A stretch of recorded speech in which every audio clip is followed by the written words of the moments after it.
91% जो है लोगों का कहना यह है कि आज अगर चुनाव हो जाए तो बीजेपी निश्चित रूप से हारेगी। कुछ भी कर ले बीजेपी, उत्तर प्रदेश को हारेगी और पूरी तरह से हारेगी। जमानत जब्त होगी। मोदी से तो जो है अच्छा शासन चलाने वाले कितने लोग हैं। किसी भी व्यक्ति को, मैं कह रहा हूं देश में से किसी व्यक्ति को उठा के आप प्रधानमंत्री की सीट पर बैठा दिए, मोदी से ज्यादा बढ़िया तो वो चला लेगा। 5 काम बताओ आप, गिनती के 5 काम जो आपने उत्तर प्रदेश की जनता की भलाई के नंगा चेहरा पूरी प्रदेश ने, पूरी दुनिया ने देखा है। उत्तर जिस व्यक्ति की नीति ही एनकाउंटर पर टिकी हो वो शासन नहीं होता, वो गुंडागर्दी होती है।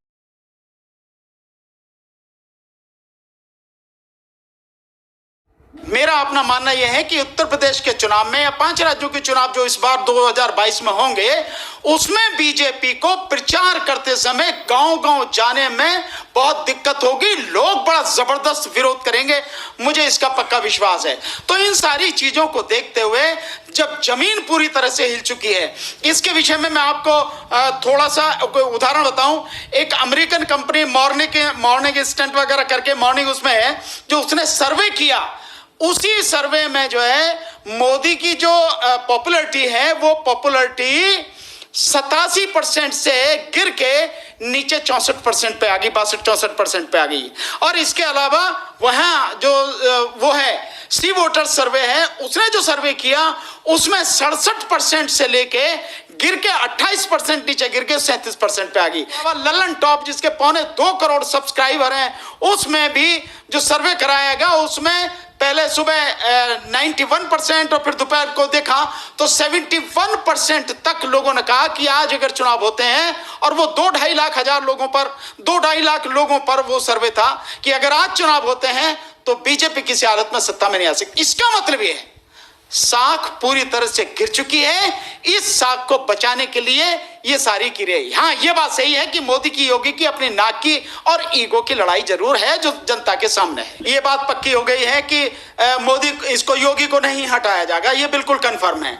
हाँ, ये अलग बात है कि इसमें जो है जिन लोगों को शामिल करने की बात की जा रही है, मंत्रिमंडल में कुछ लोगों को शामिल करने की, जैसे अरविंद कुमार शर्मा को शामिल करने की बात की जा रही है, क्योंकि मोदी और अमित शाह उसके माध्यम से, अरविंद कुमार शर्मा के माध्यम से उन पर कंट्रोल रखना चाहते हैं और जो वहां करना चाहते हैं वो कर सकें, उसको उसमें लाने की कोशिश हो रही है। और दूसरी जो ये कोशिश हो रही है कि यहाँ पे ये जो जतिन प्रसाद को जो लाया गया है और ब्राह्मण वोटों को जो साधने की कोशिश की गई है, लेकिन एक बड़ी मजेदार बात है कि एक मैं सुन रहा था, वो पुष्पा जी जो आती हैं, उनका एक बड़ा जबरदस्त एक वो था 3 मिनट का, वो कह रहे हैं कि खाली डिब्बे के इनको यहाँ रखो, यहाँ रखो, यहाँ रखो, खाली डिब्बों को वो कह रहे हैं हटा के बाहर करो इन खाली डिब्बों को।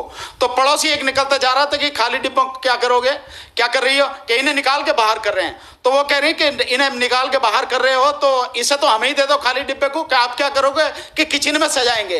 तो किचन में सजाने के लिए जो खाली डब्बे बीजेपी इकट्ठा कर रही है और जो एक अपनी रणनीति के तहत चुनाव से, किसी भी प्रदेश के चुनाव से पहले दूसरी पार्टी के नेताओं को लाके ये दिखाना चाहती है कि नहीं, बीजेपी की साख बरकरार है, बीजेपी की जो लीडरशिप है उस पर कहीं कोई क्वेश्चन मार्क नहीं है और आने वाले समय में भी बीजेपी मजबूत होगी। जैसा आपने पश्चिम बंगाल में देखा, चाहे वहां से कोई भी हो, कितने ही लोगों को, शुभेंदु अधिकारी और कितने लोग आए जो अब फिर वापस हो रहे हैं।